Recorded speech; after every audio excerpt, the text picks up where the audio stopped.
Confiner l'Île-de-France, c'est reconfiner 12 millions de personnes. C'est aussi mettre sous cloche une région où transitent chaque jour quantité de marchandises. La complexité du dossier, ce qu'il faut connaître, c'est avec vous, Fanny Wegscheider. Pourquoi c'est si délicat ?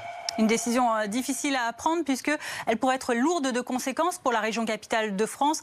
Par exemple, ce qu'il explique, c'est notamment le poids social et économique de la région parisienne. En termes de population, tout d'abord, eh bien, ce sont 1/5 des Français qui vivent en région parisienne. 12,2 millions sur une population nationale métropolitaine de 65 millions environ. C'est la population la plus importante des 18 régions et territoires français, concentrée sur uniquement 2% de la surface nationale, ce qui explique donc la forte concentration, la densité de population en Île-de-France.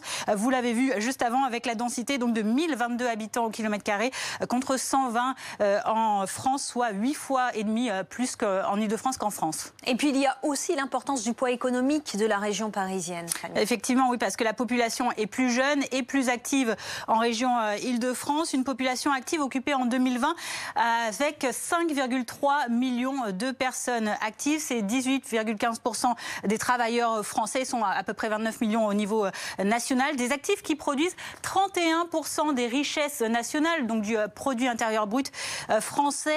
L'Île-de-France qui est la région la plus riche, malgré de fortes disparités entre les différents départements qui la constituent. Quant au travail, eh bien, les Franciliens occupent 23% des emplois salariés et non salariés de France. Alors au-delà de ces considérations, Fanny, il y a l'acceptabilité d'un reconfinement par les Franciliens qui se pose et la santé mentale également. Oui, et ce qui le montre, c'est que c'est plus difficile de vivre déjà en Île-de-France car les logements, et ce n'est pas rien de le dire, sont plus petits. Preuve en est ces surfaces moyennes des logements en Île-de-France, 74,6 mètres carrés, là où ils sont à 91 mètres carrés en France en moyenne. On a 2,7 pièces en Île-de-France contre 4, à peu près le double en France métropolitaine.